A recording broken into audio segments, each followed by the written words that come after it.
ಸಾಮಾನ್ಯವಾಗಿ ನೀವು ನೋಡಿ ಒಂದು ಸಮಾರಂಭಗಳಲ್ಲಿ ಬಾಳೆ ಎಲೆನೇ ಸಾಮಾನ್ಯವಾಗಿ ಪ್ರಿಫರ್ ಮಾಡ್ತಾರೆ. ಯಾವ ಥರದ್ದು ಏನು ಬಡಿಸ್ಬೇಕಪ್ಪ, ಯಾವ ಎಲೆ ಥರನ ಅಂದರೆ ಬಾಳೆ ಎಲೆ ಊಟ ಇರಲಿ ಅಂತಲೇ ಅಂತಾರೆ ಎಲ್ಲರೂ. ಬಾಳೆ ಎಲೆ ಊಟ ಇದೆಯಲ್ಲ, ಅದಕ್ಕೆ ನಾವು ವೈಜ್ಞಾನಿಕವಾಗಿ ನೋಡಿದರೆ ಬೇಕಾದಷ್ಟು ಅದರಿಂದ ಅನುಕೂಲಗಳು ನಮಗೆ ಉಂಟಾಗುತ್ತೆ. ಲೀಫ್ ಮೇಲೆ ಒಂದು ಲೇಯರು ವ್ಯಾಕ್ಸಿ ಕೋಟಿಂಗ್ ಥರ ಒಂದು ಕೋಟಿಂಗ್ ಇದೆ, ನಿಲ್ಲಲ್ಲ. ಈಗ ಹಾಕಿದಾಗ ಹಿಂಗೆ ಅಂದಿದ ತಕ್ಷಣ ನೋಡಿ ಇದಾಗುತ್ತೆ, ಅಬ್ಸರ್ವ್ ಆಗಲ್ಲ ನೀರು ಅಲ್ವಾ.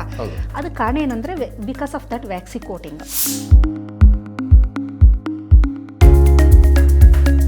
ಸೊ ಹಾಗಾಗಿ ನಮಗೆ ಶುಚಿತ್ವ ಮತ್ತು ಆರೋಗ್ಯದ ದೃಷ್ಟಿಯಿಂದ ಬಾಳೆ ಎಲೆ ತುಂಬ ಸೇಫ್ ಅಂತ ಅನ್ಬೋದು. ಅದರ ಜೊತೆಗೆ ಬಾಳೆ ಎಲೆಯಲ್ಲೂ ಈ ಪಾಲಿಫಿನಾಲಿಕ್ ಕಾಂಪೌಂಡ್ಸ್ಗಳು ಜಾಸ್ತಿ ಇರೋದ್ರಿಂದ ಬಯೋಆಕ್ಟಿವ್ ಕಾಂಪೌಂಡು, ಅದನ್ನು ಬಿಸಿ ತಾಗಿದಾಗ ಅದೆಲ್ಲ ಅದರೊಳಗೆ ಸೇರ್ಕೊಳ್ಳುತ್ತೆ. ಅದನ್ನು ನೀವು ಅದು ರುಚಿನೂ ಕೊಡುತ್ತೆ, ಟೇಸ್ಟು ಕೊಡುತ್ತೆ. ಆಮೇಲೆ ಅವರು ಚೆನ್ನಾಗಿ ಮಾಡಿದಿರ್ತಾರೆ, ಇಲ್ಲ ಅಂತ ನಾನು ಹೇಳ್ತಿಲ್ಲ. ಅದರದ್ದೇ ಕೆಲವೊಮ್ಮೆ ಇನ್ಫೆಕ್ಷನ್ ಆಗೋ ಸಾಧ್ಯತೆನ ಎಲ್ಲೋ ಒಂದು ಕಡೆ ನಾವು ತಳ್ಳಿ ಹಾಕೋವಾಗಿಲ್ಲ. ಅವಕಾಶ ಸಿಕ್ಕಾಗ ಬಾಳೆ ಎಲೆ ಊಟನ ನಾವು ಮಾಡ್ಕೋಬೋದು, ಯಾವಾಗಲೂ ಆಗೋದಿಲ್ಲ. ಏಕೆಂತಂದ್ರೆ ನಾವು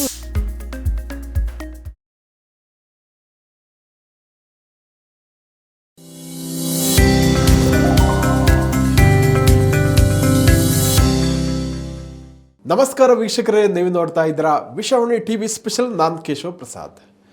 ವೀಕ್ಷಕರೇ, ನಾವು ಇತ್ತೀಚಿನ ದಿನಗಳಲ್ಲಿ ಕೆಲವು ಕಡೆ ಒಂದು ಬೋರ್ಡ್ಗಳನ್ನು ನೋಡ್ತೀವಿ, ಇಲ್ಲಿ ಬಾಳೆ ಎಲೆ ಊಟ ದೊರಕುತ್ತದೆ ಅನ್ನುವಂಥದ್ದು. ನಾವು ಬಹಳ ಅಟ್ರಾಕ್ಟಿವ್ ಆಗಿ ಕಾಣುತ್ತೆ. ಊಟ ಎಲ್ಲ ನಾವು ಮಾಡ್ತೀವಿ, ತಟ್ಟೆಯಲ್ಲೇ ಮಾಡ್ತೀವಿ. ಆದರೆ ಇದೇನು ಬಾಳೆ ಎಲೆ ಊಟ ದೊರಕುತ್ತೆ ಅಂತ ನಮಗೆ ಒಂಥರ ಕ್ಯೂರಿಯಾಸಿಟಿ ಮಾಡುತ್ತೆ. ಮತ್ತು ಎಷ್ಟೋ ಸರಿ ನಾವು ಹೋಗಿ ಅಲ್ಲಿ ಊಟ ಮಾಡ್ಕೊಂಡು ಬರ್ತಾ ಇದ್ದೀವಿ. ಹಿಂದಿನ ಕಾಲದಲ್ಲಿ ನೋಡಿದ್ರೆ ನಾವು ಬಾಳೆ ಎಲೆನಲ್ಲೇ ಊಟ ಮಾಡ್ತಾ ಇದ್ವಿ. ಆದರೆ ಕಾಲಾಂತರದಲ್ಲಿ ಚೇಂಜ್ ಆಯಿತು ಪದ್ಧತಿಗಳು. ತಟ್ಟೆ ಬಂತು, ಸ್ಟೀಲ್ ಲೋಟ ಬಂತು. ಸೊ ಹಾಗಾಗಿ ಆ ಒಂದು ಪದ್ಧತಿಯಲ್ಲಿ ವ್ಯತ್ಯಾಸ ಆಯಿತು. ಆದರೆ ಮತ್ತೆ ಹೇಗೆ ಬಾಳೆ ಎಲೆ ಊಟದಲ್ಲೇ ಮಾಡಬೇಕು ಅನ್ನುವಂಥ ಒಂದು ಪರಿಕಲ್ಪನೆ ಮತ್ತೆ ಜನಪ್ರಿಯ ಆಗ್ತಾ ಇದೆ. ಹಾಗಾದರೆ ಈ ಬಾಳೆ ಎಲೆ ಊಟ ಇರ್ಬೋದು, ಸೌದೆಯನ್ನು ಬಳಸಿ ಮಾಡ್ತೀವಿ ಅನ್ನುವಂಥದ್ದು ಇರ್ಬೋದು, ಇದರ ಹಿಂದೆ ಏನಾದರೂ ಒಂದು ವಿಶೇಷತೆ ಇದೆಯಾ? ಮುಖ್ಯವಾಗಿ ಬಾಳೆ ಎಲೆ ಊಟ ಯಾಕೆ ಬೇಕು, ಅದರ ಹಿಂದೆ ಏನಾದರೂ ಒಂದು ವಿಜ್ಞಾನ ಇದೆಯಾ? ಎಲ್ಲ ಒಂದು ಆಸಕ್ತಿಕರವಾದಂತಹ ವಿಚಾರಗಳನ್ನು ಇವತ್ತಿನ ವಿಶೇಷ ಎಪಿಸೋಡ್ ನಾವು ತಿಳ್ಕೊಳ್ಳೋಣ. ಇದಕ್ಕಾಗಿ ನಮ್ಮ ಜೊತೆ ಇವತ್ತು ಮಾತಾಡಲಿಕ್ಕೆ, ಇದರ ಮಹತ್ವ ಏನು ಅನ್ನೋದನ್ನು ತಿಳಿಸ್ಕೊಡ್ಲಿಕ್ಕಾಗಿ ಮೈಸೂರು ವಿಶ್ವವಿದ್ಯಾನಿಲಯದ ಜೆನೆಟಿಕ್ ಮತ್ತು ಜೆನೋಮಿಕ್ಸ್ ವಿಭಾಗದ ಅಧ್ಯಕ್ಷರಾದ ಡಾಕ್ಟರ್ ಸುತ್ತೂರು ಎಸ್ ಮಾಲಿನಿ ಅವರು ನಮ್ಮ ಜೊತೆ ಇದ್ದಾರೆ. ಕಾರ್ಯಕ್ರಮಕ್ಕೆ ಅವರನ್ನು ಬರಮಾಡ್ಕೊಳ್ಳೋಣ. ನಮಸ್ಕಾರ ಮಾಲಿನಿ. ನಮಸ್ತೆ ಸರ್. ಅದಾಗಿ ಇವತ್ತಿನ ಟಾಪಿಕ್ ಬಹಳ ಇಂಟ್ರೆಸ್ಟಿಂಗ್ ಇದೆ ಅಂತ ಅನ್ನಿಸ್ತಾ ಇದೆ. ನಾವೊಂದು ಮರೆತು ಹೋದಂತಹ ಬಾಳೆ ಎಲೆ ಊಟ ಮತ್ತೆ ಜನಪ್ರಿಯ ಆಗ್ತಾ ಇರುವಂಥದ್ದು. ಎಷ್ಟು ಕಡೆ ಬೋರ್ಡ್ ಕೂಡ ಹಾಕ್ತಾರೆ, ಇಲ್ಲಿ ಬಾಳೆ ಎಲೆ ಊಟ ಸಿಗುತ್ತೆ ಅನ್ನುವಂಥದ್ದು. ಸೊ ಆದರೆ ಅದರ ಹಿಂದೆ ಏನಾದರೂ ಒಂದು ಸೈನ್ಸ್ ಇದೆಯಾ, ಏನು ಅಂತ ಹೇಳ್ತೀರಾ ಅಂತ? ಈಗ ಸರ್, ನೀವು ನಿಮ್ಮ ಒಂದು ಬಾಲ್ಯದ ನೆನಪುಗಳಿದೆಯಲ್ಲ, ಅದು ಯಾವಾಗಲೂ ತುಂಬ ಚೆನ್ನಾಗಿರುತ್ತೆ. ನಮಗೆ ತುಂಬ ಒತ್ತಡ ಆದಾಗ ಸುಮ್ಮನೆ ಕಣ್ಮುಚ್ಕೊಂಡು ನಮ್ಮ ಬಾಲ್ಯದ ನೆನಪಿಗೆ ಹೋದರೆ, ಊಟ ಅನ್ನೋದು ಒಂದು ಬಂದಾಗ ನಿಮ್ಮ ಕಣ್ಮುಂದೆ ಬರೋ ಪಿಕ್ಚರ್ ಏನಂತಂದರೆ, ಊಟ ಬಡಿಸೋ ಸಮಯಕ್ಕೆ ಹಿರಿಯರು ಮನೆ ಹಿಂದೆನೇ ಒಂದಷ್ಟು ಬಾಳೆ ಗಿಡಗಳಿರುತ್ತೆ, ಅಲ್ಲೇ ತೋಟ ಇರುತ್ತೆ, ಹೋಗ್ತಾರೆ, ಅದನ್ನು ಕಟ್ ಮಾಡಿ ತಂದು ಅದನ್ನ ತೊಳೆದು ಎಲ್ಲರಿಗೂ ಬಾಳೆ ಎಲೆ ಹಾಕಿ ಊಟ ಬಡಿಸೋದು. ಆ ಮೆಮೊರಿನೇ ತುಂಬ ಚೆನ್ನಾಗಿರುತ್ತೆ. ಅದನ್ನು ನೆನೆಸ್ಕೊಂಡಾಗ ಏನೋ ಒಂಥರ ಮನಸ್ಸಿಗೆ ಖುಷಿ ಕೊಡುತ್ತೆ. ಬಾಳೆ ಎಲೆ ಊಟ ಅನ್ನೋದಿದೆಯಲ್ಲ, ಅದಕ್ಕೆ ಅದರದೇ ಆದ ಒಂದು ಮಹತ್ವ ಇದೆ. ಸಾಮಾನ್ಯವಾಗಿ ನೀವು ನೋಡಿ ಒಂದು ಸಮಾರಂಭಗಳಲ್ಲಿ ಬಾಳೆ ಎಲೆನೇ ಸಾಮಾನ್ಯವಾಗಿ ಪ್ರಿಫರ್ ಮಾಡ್ತಾರೆ. ಯಾವ ಥರದ್ದು ಏನು ಬಡಿಸ್ಬೇಕಪ್ಪ, ಯಾವ ಎಲೆ ಥರನ ಅಂದರೆ ಬಾಳೆ ಎಲೆ ಊಟ ಇರಲಿ ಅಂತಲೇ ಅಂತಾರೆ ಎಲ್ಲರೂ. ಬಾಳೆ ಎಲೆ ಇರುತ್ತೆ ಹಬ್ಬ ಹರಿದಿನಗಳಲ್ಲಿ, ಎಲ್ಲ ಯುಗಾದಿ ಆಗ್ಬೋದು, ಗೌರಿ ಹಬ್ಬಗಳಾಗ್ಬೋದು, ಅವಾಗ ಬಾಳೆ ಎಲೆ, ಹೋಳಿಗೆ ಇವೆಲ್ಲ ಇರುತ್ತಲ್ಲ, ಇದು ಬೇರೆ ಥರನೇ ಒಂದು ಸಂಭ್ರಮ ಅಂತ ಅನ್ಬೋದು. ಬಾಳೆ ಎಲೆ ಊಟ ಇದೆಯಲ್ಲ, ಅದಕ್ಕೆ ನಾವು ವೈಜ್ಞಾನಿಕವಾಗಿ ನೋಡಿದರೆ ಬೇಕಾದಷ್ಟು ಅದರಿಂದ ಅನುಕೂಲಗಳು ನಮಗೆ ಉಂಟಾಗುತ್ತೆ. ಈಗ ಬಾಳೆ ಎಲೆ ಮೇಲೆ ನೀವು ನೀರು ಹಾಕಿದಾಗ ನಿಲ್ಲಲ್ಲ, ಅದು ಒಂಥರ ಒಂದು ನೀರು ಅದು ಹಾಕಿದ ತಕ್ಷಣ ಹರಿಯುತ್ತೆ. ಕಾರಣ ಏನಂತಂದರೆ ಒಂದು ವ್ಯಾಕ್ಸಿ ಕೋಟಿಂಗ್ ಇದೆ ಬಾಳೆ ಎಲೆ ಮೇಲೆ, ಒಂದು ಕೋಟಿಂಗ್ ಇರುತ್ತೆ. ಲೀಫ್ ಮೇಲೆ ಒಂದು ಲೇಯರು ವ್ಯಾಕ್ಸಿ ಕೋಟಿಂಗ್ ಥರ ಒಂದು ಕೋಟಿಂಗ್ ಇದೆ, ನಿಲ್ಲಲ್ಲ. ಈಗ ಹಾಕಿದಾಗ ಹಿಂಗೆ ಅಂದಿದ ತಕ್ಷಣ ನೋಡಿ ಇದಾಗುತ್ತೆ, ಅಬ್ಸರ್ವ್ ಆಗಲ್ಲ ನೀರು ಅಲ್ವಾ. ಅದಕ್ಕೆ ಕಾರಣ ಏನಂದರೆ because of that waxy coating. ಆ ಕೋಟಿಂಗ್ ಇರೋದ್ರಿಂದ ಏನಾಗುತ್ತೆ ಅಂದರೆ ಅಲ್ಲಿ ಬ್ಯಾಕ್ಟೀರಿಯಾಗಳು ಇರೋದಿಲ್ಲ ನಿಮಗೆ. ಫಸ್ಟ್ ಆಫ್ ಆಲ್ ತುಂಬ ಹೈಜೀನ್ ಅಂತ ನಾವು ನೋಡೋದಾದರೆ, ಶುಚಿತ್ವ ಅಂತ ನಾವು ನೋಡೋದಾದರೆ, ಶುಚಿತ್ವದಲ್ಲಿ ಮೊದಲನೇ ಸ್ಥಾನ ನಾವು ಬಾಳೆ ಎಲೆಗೆ ನೀಡ್ಬೋದು. ಕಾರಣ ಏನಂದರೆ ಅದರ ಮೇಲೆ ಆ ಥರ ಕೋಟಿಂಗ್ ಇರೋದ್ರಿಂದ ಬ್ಯಾಕ್ಟೀರಿಯಾಗಳು ಬೆಳೆಯೋಕ್ಕೆ ಅದು ಅವಕಾಶ ಕೊಡೋದಿಲ್ಲ. ನಿಮಗೆ ಜ್ಞಾಪಕ ಇರ್ಬೋದು, ಈ ಕೋವಿಡ್ ಸಂದರ್ಭದಲ್ಲಿ ವೈದ್ಯರು ಹೇಳೋರು, ನೀವು ಈ ಕೊಬ್ಬರಿ ಎಣ್ಣೆನ ಮೈಗೆಲ್ಲ ಹಚ್ಕೊಳ್ಳಿ, ಆಗ ನಿಮಗೆ ಆ ವೈರಲ್ ಇದು ಇನ್ಫೆಕ್ಷನ್ ಆಗೋದಿಲ್ಲ ಏನಾದರೂ. ಏಕೆಂತಂದರೆ ಅದು ತುಂಬ ಇದಾಗಿ ಇನ್ಫೆಕ್ಷನ್ ಆಗ್ತಾ ಇತ್ತಲ್ವ, ತುಂಬ ಸ್ಪ್ರೆಡ್ ಆಗ್ತಿತ್ತಲ್ವ, ನಾವೇನೋ ಟಚ್ ಮಾಡ್ತಾ ಇದ್ವೋ, ಆವಾಗ ಅಲ್ಲಿಂದ ನಮಗೆ ಅದರದ್ದು ಇನ್ಫೆಕ್ಷನ್ ಆಗ್ಬೋದಿತ್ತು. ಹಾಗಾಗಿ ನೀವು ಅದನ್ನು ಹಚ್ಕೊಳ್ಳಿ. ಅದೇ ಥರ ಏನಕ್ಕೆ ಅಂತಂದರೆ ವೈರಸ್ಸು ಬ್ಯಾಕ್ಟೀರಿಯಾ ಸೂಕ್ಷ್ಮಾಣುಗಳು ಆಯಿಲಿ ಇದ್ರ ಮೇಲೆ ನಿಲ್ಲಲ್ಲ, ಅದು ಓಹೋ, ಅದ್ರ ಮೇಲೆ ವಾಸ ಆಗಲ್ಲ. ಮತ್ತು ಹಾಗಾಗಿ ಬಾಳೆ ಎಲೆ ತುಂಬ ಅತ್ಯಂತ ಶ್ರೇಷ್ಠ ಅಂತ ಅನ್ಬೋದು. ನಮಗೆ ಬ್ಯಾಕ್ಟೀರಿಯಾದ್ದು ಅಥವಾ ಬೇರೆ ವೈರಸ್ ಆಗ್ಬೋದು, ಫಂಗಲ್ಲು, ಈ ಥರದ್ರಿಂದ ನಮಗೆ ಪ್ರೊಟೆಕ್ಷನ್ ಕೊಡುತ್ತೆ. ನಮ್ಮ ಬೇರೆ ಯಾವುದೇ ಒಂದು ತಟ್ಟೆ ಆಗ್ಬೋದು, ಇದು ಅದನ್ನು ಎಷ್ಟರ ಮಟ್ಟಿಗೆ ಕ್ಲೀನ್ ಮಾಡಿರ್ತೀವಿ ಗೊತ್ತಿಲ್ಲ. ನಾವೇ ಮಾಡಿದ್ರೆ ಸ್ವತಃ ಸ್ವಲ್ಪ ಚೆನ್ನಾಗಿರುತ್ತೆ, ಕೆಲಸದವ್ರು ಮಾಡಿದ್ರೆ ಇನ್ನೊಂದ್ಸಲ ನಾವು ತೊಳ್ಕೊಬೇಕಾಗುತ್ತೆ. ಆಮೇಲೆ ಮನೇಲಿ ಯಾರೋ ಒಬ್ಬರು ಕಾಯಿಲೆಯವರು ಇರ್ತಾರೆ ಅಂತ ಅಂದ್ಕೊಳ್ಳಿ, ಏನೋ ಒಂದು ಕೋಲ್ಡೇ ಆಗಿರ್ಬೋದು, ಸಿಂಪಲ್ ವೈರಲ್ ಇನ್ಫೆಕ್ಷನೇ ಆಗಿರ್ಬೋದು, ಅದೇ ತಟ್ಟೆಗಳು ಬಳಸ್ತೀವಿ. ಆದರೆ ಇಲ್ಲಿ ಆ ಚಾನ್ಸ್ ಇಲ್ಲ ನಿಮಗೆ. ಬಾಳೆ ಎಲೆ ತಿಂದ ಮೇಲೆ ಅದನ್ನು ನಾವು ಎಸಿತೀವಿ. ಸೊ ಹಾಗಾಗಿ ನಮಗೆ ಶುಚಿತ್ವ ಮತ್ತು ಆರೋಗ್ಯದ ದೃಷ್ಟಿಯಿಂದ ಬಾಳೆ ಎಲೆ ತುಂಬ ಸೇಫ್ ಅಂತ ಅನ್ಬೋದು. ಇದು ಮೊದಲನೇ ಪಾಯಿಂಟು. ಎರಡನೇದು, ಬಾಳೆ ಎಲೆ ಮೇಲೆ ಬಡಿಸ್ತೀವಲ್ಲ ಏನೇ ಒಂದು ಆಹಾರ, ಅದನ್ನು ಅದೇ ಆಹಾರನೇ ಇರಲಿ, ನೀವು ಬಾಳೆ ಎಲೆ ಮೇಲೆ ಇಟ್ಕೊಂಡು ಅದನ್ನು ಊಟ ಮಾಡಿ, ತಟ್ಟೆಲಿ ಹಾಕೊಂಡು ಊಟ ಮಾಡಿ, ಡಿಫ್ರೆನ್ಸ್ ಇದ್ದೇ ಇದೆ. ಅದಕ್ಕೆ ಕಾರಣ ಏನಂತಂದರೆ, ಬಾಳೆ ಎಲೆ ಮೇಲೆ ನಾವು ಬಿಸಿಯಾದ ಯಾವುದಾದ್ರೂ ಒಂದು ಆಹಾರಗಳನ್ನು ನಾವು ಹಾಕಿದಾಗ ಅದರಲ್ಲಿರೋ ಪಾಲಿಫಿನಾಲಿಕ್ ಕಾಂಪೌಂಡ್ಗಳೇನಾಗುತ್ತೆ, ಬಿಸಿ ತಾಕಿದ ತಕ್ಷಣ ಅದರೊಳಗಡೆ ಸೇರ್ಕೊಳ್ಳುತ್ತದೆ. ಅವೆಲ್ಲ ಆ್ಯಂಟಿ ಆಕ್ಸಿಡೆಂಟ್ ಅಂತ ಕರಿತೀವಿ. ಆ್ಯಂಟಿ ಆಕ್ಸಿಡೆಂಟ್ ಅಂತಂದರೆ ಅದು ನಮ್ಮ ದೇಹದಲ್ಲಿ ಒಂದಷ್ಟು ಬೇಡವಾದ ಕೆಟ್ಟ ಮಾಲಿಕ್ಯೂಲ್ಸ್ಗಳು, ಅಯಾನ್ಸ್ಗಳು ಇರುತ್ತೆ. ಇದು ರಿಯಾಕ್ಟಿವ್ ಆಕ್ಸಿಜನ್ ಸ್ಪೀಷೀಸ್ ಅನ್ಬೋದು, ರಿಯಾಕ್ಟಿವ್ ನೈಟ್ರೋಜನ್ ಸ್ಪೀಷೀಸ್ ಅನ್ಬೋದು. ಇವೆಲ್ಲ ನಮ್ಮ ದೇಹದಲ್ಲಿ ಈ ದೇಹದ ಒಳಗಡೆನೂ ಬಿಡುಗಡೆ ಆಗುತ್ತೆ ಇದು ವಿಷ. ಮತ್ತು ಹೊರಗಡೆಯಿಂದ ನಾವು ಸೇವಿಸ್ತೀವಲ್ಲ, ಕೂಲ್ ಡ್ರಿಂಕ್ಸ್ ಆಗ್ಬೋದು, ಜಂಕ್ ಆಹಾರ, ಇದರ ಸೇವನೆಯಿಂದಲೂ ಈ ವಿಷ ಬಿಡುಗಡೆ ಆಗುತ್ತೆ ದೇಹದ ಒಳಗಡೆ. ಹಾಗಾಗಿ ಅದನ್ನು ನಾವು ರಿಯಾಕ್ಟಿವ್ ಆಕ್ಸಿಜನ್ ಸ್ಪೀಷೀಸ್ ಅಂತ ಕರಿತೀವಿ. ಇದರಿಂದ ಆಕ್ಸಿಡೇಟಿವ್ ಸ್ಟ್ರೆಸ್ ಅಂತ ಒಂದು ಒತ್ತಡ, ಅದು ಈ ಮಾಮೂಲು ಮಾನಸಿಕ ಒತ್ತಡ ಅಲ್ಲ, ಆಕ್ಸಿಡೇಟಿವ್ ಒತ್ತಡ ಅಂತ ಒಳಗಡೆ ಒಂದು ದೇಹದ ಒಳಗಡೆ ಉಂಟಾಗುತ್ತೆ. ಇದು ಹೆಚ್ಚಾಗ್ತಾ ಬರುತ್ತೆ. ಎಲ್ಲ ಕಾಯಿಲೆಗಳಿಗೂ ಮೂಲ ಈ ಆಕ್ಸಿಡೇಟಿವ್ ಒತ್ತಡ ಜಾಸ್ತಿ ಆದರೆ ಅದನ್ನು ತಗ್ಗಿಸೋಕ್ಕೆ ದೇಹದಲ್ಲೇನೆ ಆ್ಯಂಟಿ ಆಕ್ಸಿಡೆಂಟ್ ಅಂತ ಒಂದಷ್ಟು ಮಾಲಿಕ್ಯೂಲ್ಸ್ಗಳಿದೆ, ಅದನ್ನು ಕಮ್ಮಿ ಮಾಡ್ತಾ ಬರುತ್ತೆ. ಅದರ ಜೊತೆಗೆ ನೀವು ಹೊರಗಡೆಯಿಂದ ಆ್ಯಂಟಿ ಆಕ್ಸಿಡೆಂಟನ್ನು ನೀವು ಏನಾದರೂ ದೇಹಕ್ಕೆ ನಾವು ಪೂರೈಕೆ ಮಾಡಿದ್ರೆ ನಮ್ಮ ಆರೋಗ್ಯ ತುಂಬ ಚೆನ್ನಾಗಿರುತ್ತೆ. ಆ್ಯಂಟಿ ಆಕ್ಸಿಡೆಂಟ್ ಬಹಳಷ್ಟು ಹಣ್ಣುಗಳು, ತರಕಾರಿಗಳು, ಇದರಲ್ಲೆಲ್ಲ ಇರುತ್ತೆ, ಸೊಪ್ಪುಗಳು, ಎಲ್ಲದರಲ್ಲೂ ಇದೆ. Very rich in antioxidant. Some of the ಇದು ತರಕಾರಿಗಳಿದೆಯಲ್ಲ, ಅದ್ಭುತವಾಗಿರುತ್ತೆ ಅವೆಲ್ಲ. ಹಣ್ಣುಗಳು, ದಾಳಿಂಬೆ ತುಂಬ ರಿಚ್ ಇನ್ ಆ್ಯಂಟಿ ಆಕ್ಸಿಡೆಂಟು, ದ್ರಾಕ್ಷಿ. ಅದರ ಜೊತೆಗೆ ಬಾಳೆ ಎಲೆಯಲ್ಲೂ ಈ ಪಾಲಿಫಿನಾಲಿಕ್ ಕಾಂಪೌಂಡ್ಸ್ಗಳು ಜಾಸ್ತಿ ಇರೋದ್ರಿಂದ, ಬಯಾಕ್ಟಿವ್ ಕಾಂಪೌಂಡು, ಅದನ್ನು ಬಿಸಿ ತಾಗಿದಾಗ ಅದೆಲ್ಲ ಅದರೊಳಗೆ ಸೇರ್ಕೊಳ್ಳುತ್ತೆ. ಅದನ್ನು ನೀವು ಅದು ರುಚಿನೂ ಕೊಡುತ್ತೆ, ಟೇಸ್ಟು ಕೊಡುತ್ತೆ. ಈಗ ನೋಡಿ, ಬಿಸಿ ಅನ್ನ ಬಾಳೆ ಎಲೆ ಮೇಲೆ ಹಾಕಿ ಬಿಸಿ ಸಾರು ಹಾಕಿ ತುಪ್ಪ ಹಾಕ್ತೀರ, ಅವಾಗ ಏನಾಗುತ್ತೆ, ಅದರಲ್ಲಿರೋ ಅಂಶ ಎಲ್ಲ ಅದರೊಳಗೆ ಸೇರ್ಕಂತು, ಅದು ಬೇರೆ ಟೇಸ್ಟ್ ಕೊಡ್ತು. ಅದ್ರ ಜೊತೆಗೆ ಅದು ತುಂಬ ಚೆನ್ನಾಗಿ ಅದು ಪೌಷ್ಟಿಕತೆಯನ್ನು ಹೊಂದಿತು, ಆ್ಯಂಟಿ ಆಕ್ಸಿಡೆಂಟ್ ರಿಚ್ ಆಯಿತು. ಅದನ್ನು ನಾವು ಸೇವನೆ ಮಾಡಿದಾಗ ಏನಾಗುತ್ತೆ, ನಮಗೆ ನ್ಯಾಚುರಲ್ ಆಗಿ ದೇಹದಲ್ಲಿ ಆ ಒಂದು ರೋಗ ಪ್ರತಿರೋಧಕ ಶಕ್ತಿ ಉದ್ದೀಪನಗೊಳ್ಳುತ್ತೆ. ಹಾಗಾಗಿ ಮೊದಲೆಲ್ಲ ತುಂಬ ಚೆನ್ನಾಗಿರ್ತಿದ್ರು, ಆರೋಗ್ಯ ಎಲ್ಲರೂ ಚೆನ್ನಾಗಿ ಆರೋಗ್ಯವಂತರೇ ಎಲ್ಲರೂ. ಇವಾಗ ಆರೋಗ್ಯವಂತರು ಯಾರು ಅಂದರೆ ಹುಡುಕ್ಬೇಕು ನಾವು. ಆ ಥರ ಆಗಿದೆ ಪರಿಸ್ಥಿತಿ. ಕಾರಣ ಅಂದರೆ ಅಲ್ಲಿ ಒನ್ ಆಫ್ ದ ಫ್ಯಾಕ್ಟರ್ ಅಂದರೆ ಫುಡ್, ಅದು ನಮ್ಮ ಆಹಾರ, ನಾವೇನು ಆಹಾರ ಸೇವನೆ ಮಾಡ್ತೀವಿ, ಹೇಗೆ ಮಾಡ್ತೀವಿ ಅನ್ನೋದು ಮುಖ್ಯ. ಹಾಗಾಗಿ ಬಾಳೆ ಎಲೆ ಮೇಲೆ ನಾವು ಇದನ್ನು ಸೇವನೆ ಮಾಡೋದ್ರಿಂದ ಈ ಥರದ ಬೆನಿಫಿಟ್ ಇದೆ.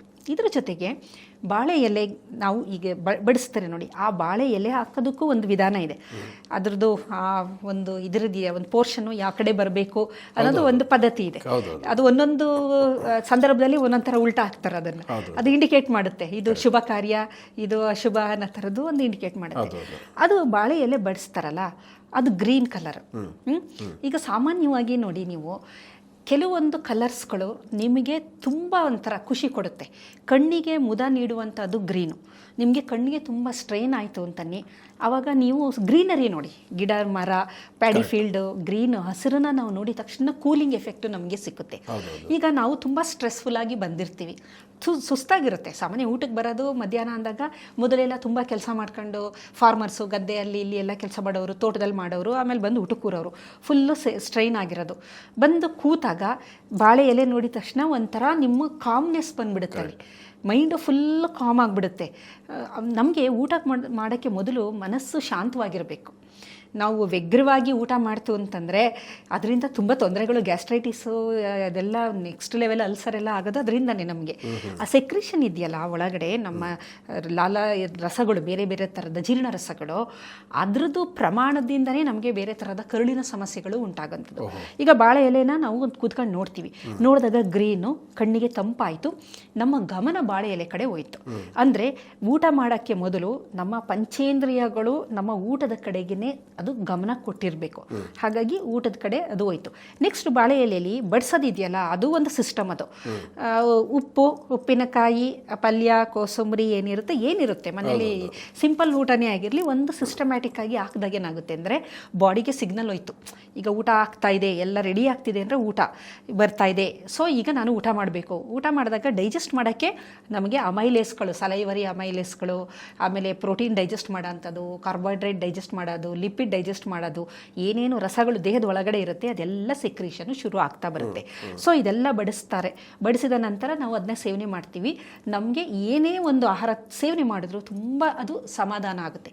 ಬಾಳೆ ಎಲೆ ಊಟ ಬರೀ ಭಾರತ ಅಲ್ಲ, ಬೇಕಾದಷ್ಟು ದೇಶಗಳಲ್ಲಿದೆ. ಅದರಲ್ಲೂ ನಮ್ಮ ಈಸ್ಟರ್ನ್ ಪಾರ್ಟ್ ಇದೆಯಲ್ಲ, ಜಪಾನು, ಥೈಲ್ಯಾಂಡು, ಸಿಂಗಾಪುರು, ಬೇಕಾದಷ್ಟು ಇದನ್ನು ವಿಶೇಷ ಖಾದ್ಯಗಳನ್ನು ಬಾಳೆ ಎಲೆಯಲ್ಲಿ ಇಟ್ಟು ಅವರು ಬೇಯಿಸ್ತಾರೆ. ಈಗ ನೀವು ಕರಾವಳಿ ಕಡೆ ಎಲ್ಲ ಹೋದರೆ ಕಡುಬುಗಳೆಲ್ಲ ಮಾಡ್ತಾರೆ ನೋಡಿ, ಅದನ್ನೆಲ್ಲ ಬಾಳೆ ಎಲೆಯಲ್ಲೇ ನೀವು ಮತ್ತೆ ಅರಿಶಿಣದ ಎಲೆ, ಬಾಳೆ ಎಲೆ ಇದರಲ್ಲೇ ಇಟ್ಟು ಮಾಡೋ ಅಂಥದ್ದು. ಏಕೆಂದರೆ ಸೇಫ್ ಅದು. ಆಮೇಲೆ ನೀವು ಕೇರಳಕ್ಕೆ ಹೋದ್ರೆ ಅಲ್ಲಿ ಫಿಶ್ ಅದನ್ನೆಲ್ಲ ಬಾಳೆ ಎಲೆಯಲ್ಲೇ ಮಾಡ್ತಾರೆ.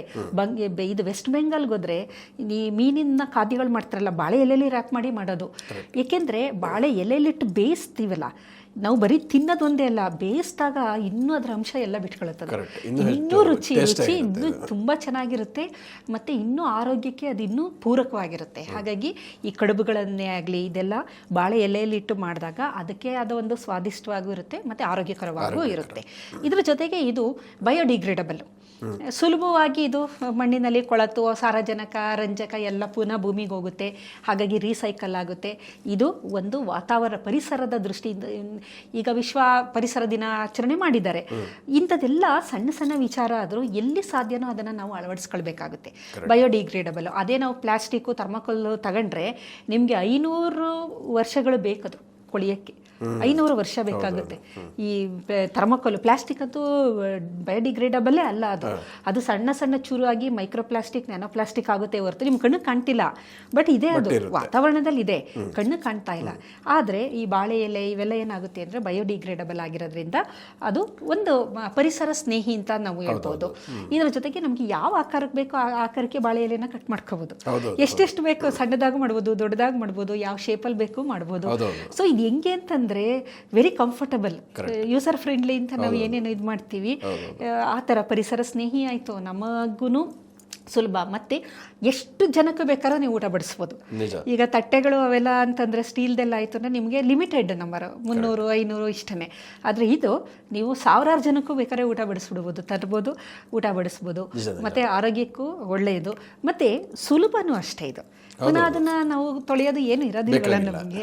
ಹಾಗಾಗಿ ಮತ್ತು ಎಲ್ಲದಕ್ಕಿಂತ ಮುಖ್ಯವಾಗಿ ಹೋಟೆಲ್ಗಳಲ್ಲಿ, ಮನೆಯಲ್ಲಿ ಬಿಡಿ, ನಾವು ಚೆನ್ನಾಗೇ ಅದನ್ನು ಶುಚಿತ್ವ ಕಾಪಾಡ್ತೀವಿ. ಎಷ್ಟು ಮಟ್ಟಿಗಿರುತ್ತೆ ಅಂತ ಗೊತ್ತಿಲ್ಲ ನಮಗೆ ಅಲ್ವಾ. ಅಲ್ಲಿ ಎಷ್ಟು ಜನ ಬರ್ಬೋದು, ಮಲ್ಟಿ ಡ್ರಗ್ ರೆಸಿಸ್ಟೆಂಟ್ ಇರೋಂಥ TB ಪೇಷಂಟ್ಗಳು ಇರ್ಬೋದು, ಅಲ್ಲಿ ಏನೇನು ಸೋಂಕಿತರು, ಹೆಪಟೈಟಿಸ್ ಪೇಷಂಟ್ಗಳು ಇರ್ಬೋದು, ಹೆಪಟೈಟಿಸ್ ಪಾಸಿಟಿವ್ ಆಗಿರೋರು, ಅಥವಾ ಈಗ ಇದು ಟ್ಯೂಬರ್ಕ್ಯುಲೋಸಿಸ್, ಬೇಕಾದಷ್ಟು ಸೋಂಕು ರೋಗಗಳು ಬೇಕಾದಷ್ಟಿದೆ. ಆ ಥರದವ್ರು ಯಾರು ಗೊತ್ತಿರುತ್ತೆ ಹೋಟೆಲಲ್ಲಿ. ಆಮೇಲೆ ಅವರು ಚೆನ್ನಾಗಿ ಮಾಡಿರ್ತಾರೆ, ಇಲ್ಲ ಅಂತ ನಾನು ಹೇಳ್ತಿಲ್ಲ. ಅದರದ್ದೇ ಕೆಲವೊಮ್ಮೆ ಇನ್ಫೆಕ್ಷನ್ ಆಗೋ ಸಾಧ್ಯತೆನ ಎಲ್ಲೋ ಒಂದು ಕಡೆ ನಾವು ತಳ್ಳಿ ಹಾಕೋವಾಗಿಲ್ಲ. ಸಾಮಾನ್ಯವಾಗಿ ನೈರ್ಮಲ್ಯ ಇರುತ್ತೆ, ಇಲ್ಲ ಅಂತಲ್ಲ, ಅಲ್ಲೂ ಸಹ ಎಲ್ಲೋ ಒಂದು ಪಾಸಿಬಿಲಿಟಿ ಇದೆ ಅಲ್ವಾ. ಹಾಗಾಗಿ ಇಲ್ಲಿ ಬಾಳೆ ಎಲೆ ಅವರು ತಟ್ಟೆ ಕೊಡದೆ ಬಾಳೆ ಎಲೆ ಕೊಟ್ಟರೆ ನಿಮಗೆ ಆ ಚಾನ್ಸೇ ಇರಲ್ಲ, ಚಾನ್ಸೇ ಇಲ್ಲ. ಆ ಬಾಳೆ ಎಲೆ ಡಿಸ್ಪೋಸ್ ಮಾಡ್ತೀವಿ, ಅವನು ಸೋಂಕಿತ ಆದರೆ ಅದು ಹೋಯ್ತು ಅಲ್ಲೇನೆ ಅಲ್ವಾ. ನಮಗೆ ಫ್ರೆಶ್ ಬಾಳೆ ಎಲೆ ಕೊಡ್ತಾರೆ, ಅದ್ರ ಮೇಲೆ ಒಂಚೂರು ಏನಾದರೂ ಕಸ ಗಿಸಾಯ್ತು ನಾವು ಅದನ್ನು ಒರೆಸ್ಕೊಂಡು ಕ್ಲೀನ್ ಮಾಡ್ಕೋಬೋದು.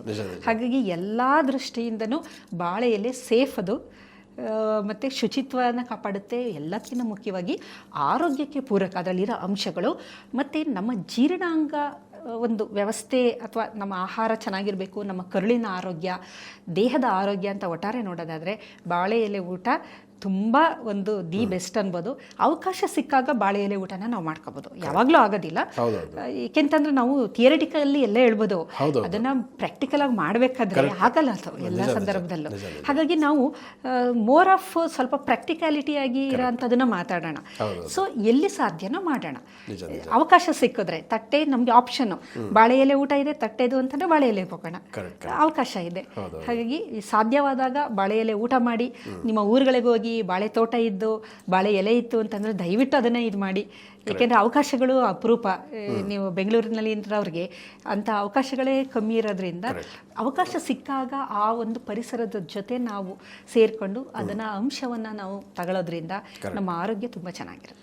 ನಿಜ ಕೂಡ ಬಾಳೆ ಎಲೆಯಲ್ಲಿ ಎಷ್ಟೊಂದು ಪ್ರಯೋಜನಕಾರಿ ಅಂಶಗಳಿದೆ. ಮುಖ್ಯವಾಗಿ ಒಂದು ಕಡೆ ಆಹಾರದ ಒಂದು ಗುಣಮಟ್ಟವನ್ನು ಅದು ವೃದ್ಧಿಸುವಂಥದ್ದು, ಬ್ಯಾಕ್ಟೀರಿಯಾಗಳು ಬರದಂತೆ ಅದರ ಒಂದು ನಿರೋಧಕ ಅಂಶ ಅದರಲ್ಲಿರುವಂಥದ್ದು. ಅನೇಕ ಮಂದಿಗೆ ಅದರ ಒಂದು ವಿಚಾರಗಳು ಗೊತ್ತಿಲ್ಲದೇ ಇರ್ಬೋದು. ಅಂಥವ್ರು ಖಂಡಿತವಾಗಿ ಈ ಎಪಿಸೋಡ್ನಿಂದ ಬಾಳೆ ಎಲೆಯ ಮಹತ್ವವನ್ನು ಖಂಡಿತವಾಗಿ ತಿಳ್ಕೊಳ್ತಾರೆ ಮತ್ತು ಎಷ್ಟು ಸಾಧ್ಯ ಇದೆಯೋ ಅಷ್ಟರ ಮಟ್ಟಿಗೆ ಬಾಳೆ ಎಲೆ ಊಟವನ್ನು ಮಾಡುವಂಥ ಚಾನ್ಸಸ್ ಮುಂದಿನ ದಿವಸಗಳಲ್ಲಿ ಇದೆ ಅಂತ ನನಗೆ ಅನಿಸ್ತಾ ಇದೆ. ಸುಲಭವಾಗಿ ಆಂಟಿ ಆಕ್ಸಿಡೆಂಟ್ ನಮ್ಮ ದೇಹಕ್ಕೆ ಹೋಗಬೇಕು ಅಂದರೆ ಬಾಳೆ ಎಲೆ ಊಟ ಮಾಡಿ ಬಾಳೆ ಎಲೆ ಊಟ ಮಾಡಬೇಕು. ಸೊ ಅಂಥ ಉಪಯುಕ್ತವಾದ ಮಾಹಿತಿಯನ್ನು ನಮ್ಮ ವೀಕ್ಷಕರಿಗೆ ತಿಳಿಸಿಕೊಟ್ಟದಕ್ಕೆ ಧನ್ಯವಾದಗಳು. ವೀಕ್ಷಕರೇ, ಇಂತಹ ಮತ್ತಷ್ಟು ಉಪಯುಕ್ತ ವಿಡಿಯೋಗಳಿಗೆ ವಿಶ್ವವಾಣಿ ಟಿವಿ ಸ್ಪೆಷಲ್ ವಾಹಿನಿಯನ್ನು ವೀಕ್ಷಿಸಿ ಹಾಗೂ ಸಬ್ಸ್ಕ್ರೈಬ್ ಮಾಡಿ. ವಂದನೆಗಳು.